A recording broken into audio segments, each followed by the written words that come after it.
Hi everyone, I hope you're all well. I'm here today to talk to you about community policing, which is just one of the policing theories and models, the modern ones that we're talking about this week in week 4 for HSP108. Community policing is a little bit different to other forms of policing theories and models because it's so huge. There are lots of different ways that you can do community policing and different ways to engage the community that could be considered community policing. But I really like this particular quote that talks about these issues. It says, community policing is both a philosophy and organisation strategy to allow community residents and police to work together in new ways to solve problems of crime, fear of crime, physical and social disorder, and neighbourhood decay. So, regardless of how you think about it, community policing is about creating links between the community and the police so that they can work together to make things better in the community. But the way that happens is so various. There literally tens of thousands, if not hundreds of thousands of different ways to do community policing depending on what the concept is and the context, depending on what the context is as well. So one of the things that helps us to think about this is, of course, thinking about what community policing is not.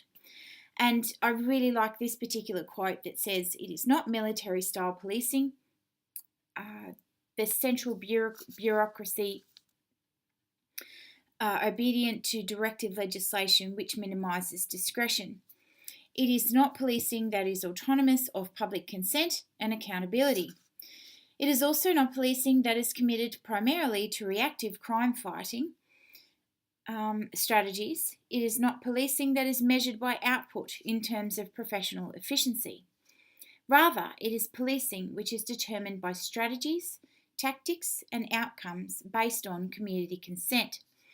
So this is one of the things that we touch on later in the unit in terms of consent, coercion, police use of power, all of those types of things. But ultimately, that has to be the key focus in a community-oriented policing approach. You can't really do community policing without having the consent of the police, the community that you're policing in the first instance. And this can often be an issue.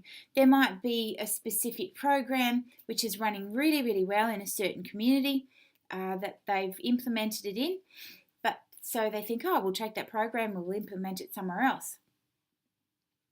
So that program runs in that specific context, they move it over here, apply it to a community where there are really bad relationships between police and community and the community doesn't trust the police, and of course the community policing initiative doesn't work because of those issues. So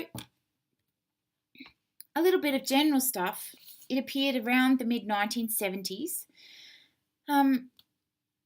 It was often thought about as window dressing to more considered police reform in that particular day and age. So it was kind of something that police did in order to say, oh, look, we're making things better, we're improving outcomes for people, all of those types of things. But it wasn't necessarily taken seriously, particularly in terms of it being an entirely organisational approach.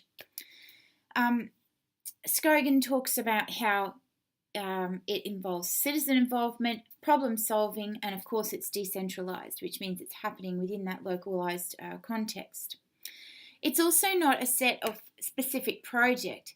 It involves changing decision-making processes and creating new cultures in police more broadly.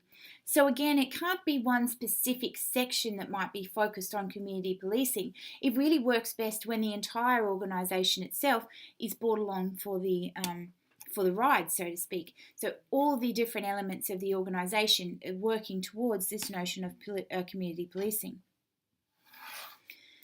The style is a lot more proactive. There's a large emphasis on quality of life and understandings of human rights and civil liberties. So all of these things underpin this notion of consent that I was talking about before. Unless the police have the consent of the community to be engaged in these types of behaviours and activities, they're probably not going to work. Interestingly enough, community policing on its own is not separate from the other different frameworks that we'll be talking about. So it uses intelligence from community, and it also uses problem-solving approaches to address crime. It's not discrete from those other models that we'll be speaking about later. Police often use it as a vehicle to improve community ties, so police can use community resources, improve intelligence gathering, and increase acceptance of police in communities. So a good example of this, and one that you'll hear me bring up a lot because it is one that's sort of at the forefront of these types of approaches at the moment, is counter-terrorism policing. We're moving away from an approach focused on counter-terrorism policing as, spying on people, putting them under surveillance, gathering that information in order to find out what they're going on and doing, and then moving out and finding other people involved with those things. Instead of doing that, which involves usually less consent, more coercion in those processes, we're moving towards an understanding now around counter-terrorism policing that focuses on the community being engaged and involved in that. So police will go and have cups of tea with local community groups or specific, culturally diverse groups, and they will, get to know them so that when it comes to time and, someone down the road says, actually, I think there might be some issues with little Johnny, and he seems to be showing a lot of signs of radicalisation. These are the times where community policing is essential, because the people come to the police, they tell them about little Johnny, and then the police can act on that in certain ways, be it through force or through different forms of community prevention and education. So there's a nice little framework that Bailey outlines defining community policing involving 4 different elements. The first of this is consultation, which I just sort of gave you an example of then. Then we've got, so police need to engage with community to develop problem-solving strategies, strong police community collaboration. I need a cup of tea, it's late in the day. Formation and use of existing community groups, that's really important to begin and continue that sort of dialogue. So consultation is imperative. Adaptation is also imperative. So they need to work with the community in a way that the community says, what you're suggesting is ridiculous, it's not going to work. You need to be able to change your approach. So the police need to be responsive to those types of feedback and adapt their approach based on the feedback from the community in particular. And as well as that, they need to tailor the strategies directly to the problems. So oftentimes there is, again, it's a situation where, well, this works over here for this particular problem. Let's try that with this problem over here, which is completely different. And often that won't work. They have to specifically change their approach to fit with those problems. Mobilisation is another key area for community policing. The activities the police are involved in need to garner community support and assistance. Because it works through the assumption that police aren't enough to combat crime in any way, shape or form. It has to be working through these notions of community assistance. So together they combat crime and disorder problems rather than separately. That's absolutely imperative. And of course, problem solving, which I've also already mentioned, away from the kind of response 000 idea of policing where they get a phone call, they respond, that type of stuff. Moving away from all of that, police have to scan for problems, analyse underlying causes, design innovative responses, and then evaluate the effectiveness of that overall. And that's something, again, that we talk about more this week. There's a whole bunch of different types of positive things that have come out of this way of thinking about policing. These are just a few that I've found online. Obviously, people are very happy with police. There's things like neighbourhood watch. There's patrols, be it on bikes or segways, I think they're called, where they're increasing the visibility of police in the community, and therefore the community feels more safe overall, improving those feelings of safety, good relationships between police and communities, and having, meetings and stuff like that where people are sitting down and actually talking about the different ways that they're going to approach different crime problems together rather than separately.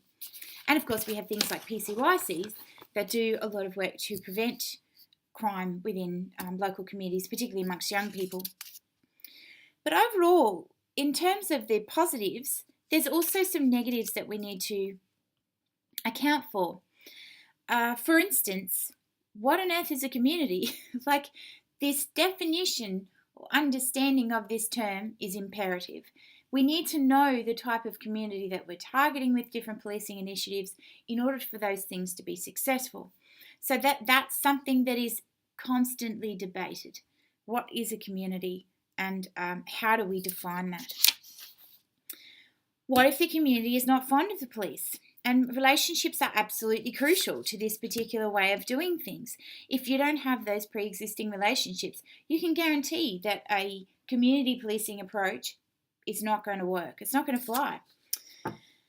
Another thing that you need is social cohesion. So if there's a lot of infighting within a local community for whatever reason, it might be gang related, it might be related to different types of businesses, whatever, that this is going to be a very difficult environment to try and make a community policing approach effective within. So it's something that police constantly have to be cognizant of. So police need to develop social cohesion, but often they don't have the capacity to address structural problems that create insecurity. So we often hear police say, well, we're not social workers, that type of stuff, which we've already touched on before, and we'll touch on again, I think, a little bit next week, where they can go there, they can try and do everything they possibly can to respond to that person's call for assistance, but that doesn't necessarily mean that they can ensure that they have more food on the table, or they can ensure that a young person is being protected from their parents. There's a whole bunch of things which creates insecurity for people which they don't necessarily have control over as police. And of course, law-deserving citizens have input, and solutions emerge from collaborative conversation between police and communities. Apologies, folks, very tired. So the key word here is law-deserving. So what about those people who genuinely don't want to interact with police and whom police don't want to interact with either? That's a very small minority, I would argue, in the community more broadly, but nonetheless, they are the ones who often feel they don't have the voice to interact in these types of processes. So it's one thing to say, oh, come down to our community meeting and tell us all about what you'd like us to fix and how you'd like us to fix it, and blah, blah, blah.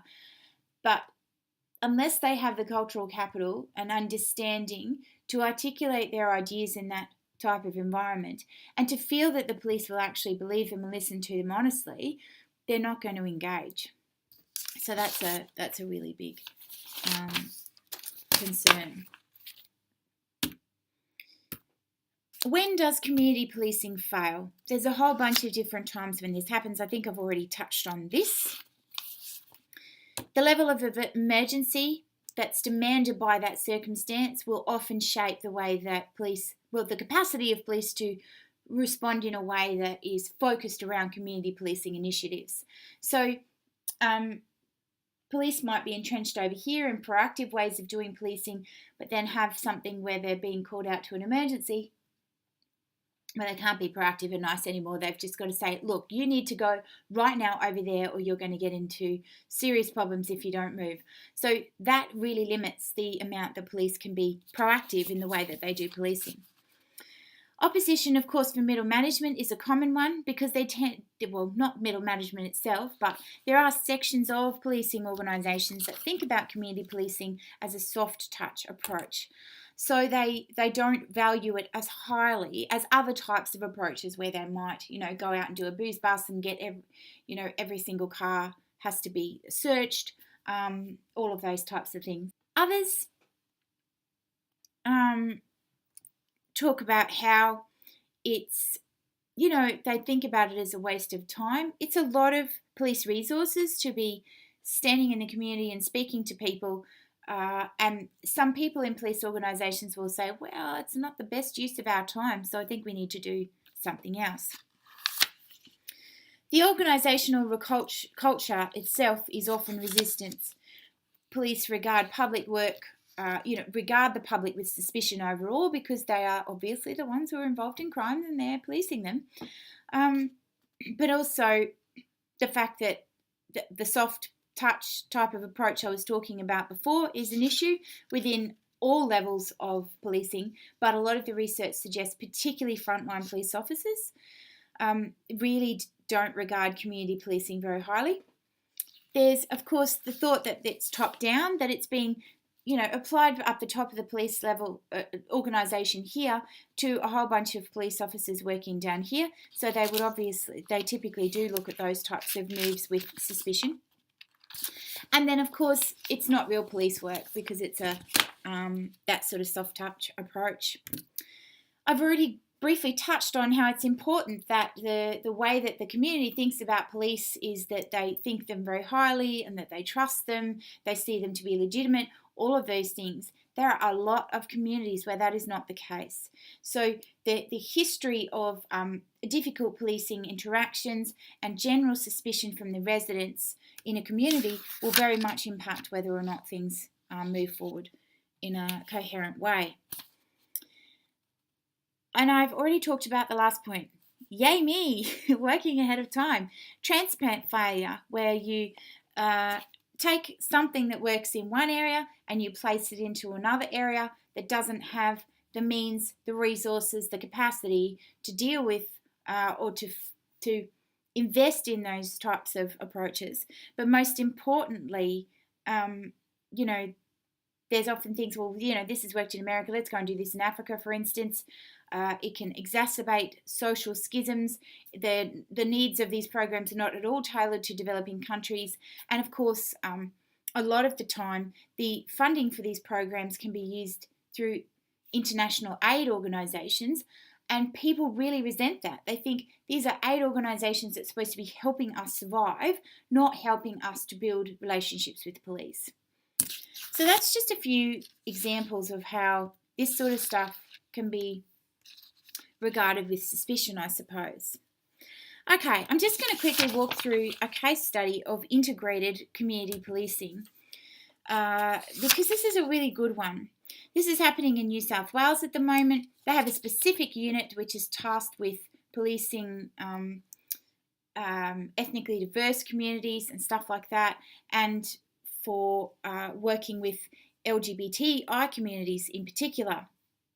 Of course, this is what I do research around, so I know a great deal about what they do and how they do it. So this particular unit in policing has client consultants, so people in the community that consult with police to help them with their different issues. They have liaison officers, of course, LGBT liaison officers and ethnically diverse liaison officers and so forth. There's increased communication between communities and police, and there's increased managerialism and accountability overall. A part of this, and this is just one part, is the Anti-Violence Project, and this is in conjunction with the Gay and Lesbian Rights Lobby in New South Wales, the Department of Health in New South Wales, and of course the New South Wales Police. So it's an actual partnership between those three organisations.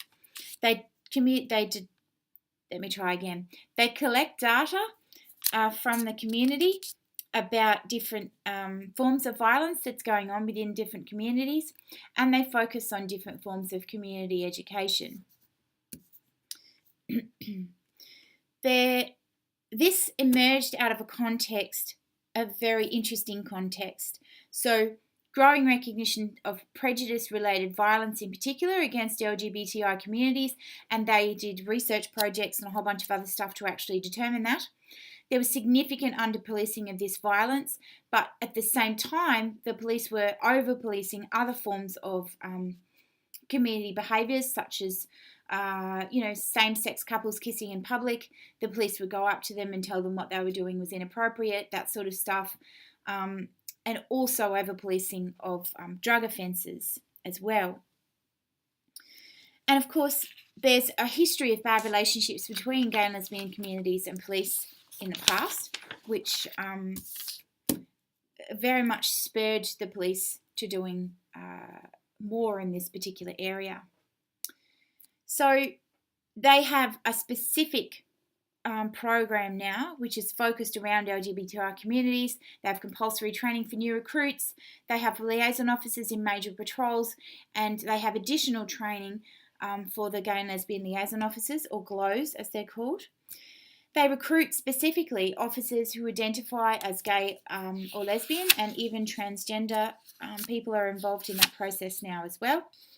There's police participation in Mardi Gras, and lots of two-way communication. So there's a consultation committee, a New South Wales Intergovernmental Committee on Violence against LGBTI people, and then they have a consultative committee for Surrey Hills, which is a specifically, I suppose, visibly identified community where there are more LGBTI people than other parts of Sydney, if that makes sense. So they have a specific committee within that area where they are focused on those issues, and people in the area come together with police.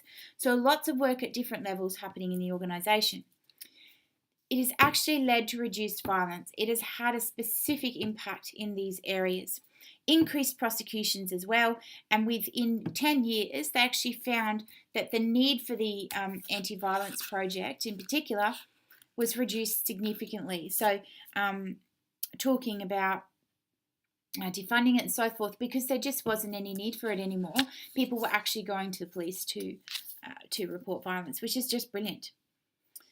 AFVP, though, is still there, and they do advocacy work. They represent people who want to engage with police, and they focus on things like reporting of crime as a kind of third-party mechanism for that, for working with police.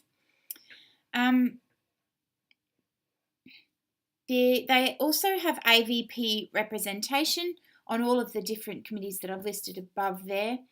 They have representation on the Victims of Crime Committee, daily updates and weekly meetings with GLOWs, which is the liaison officers, and monthly meetings with patrol commanders. So you can see this is a highly integrated approach. There are huge numbers of people working on this project, and it has had a substantial impact overall. Some still question whether or not it's something that they, there's always these people that think, well, the New South Wales Police are still not doing enough. But for the most part, there is a general sense that this is one of the most successful examples of community-oriented policing in Australia, most definitely. That is it. I hope that was helpful for you, and I shall see you all again very soon. Laters.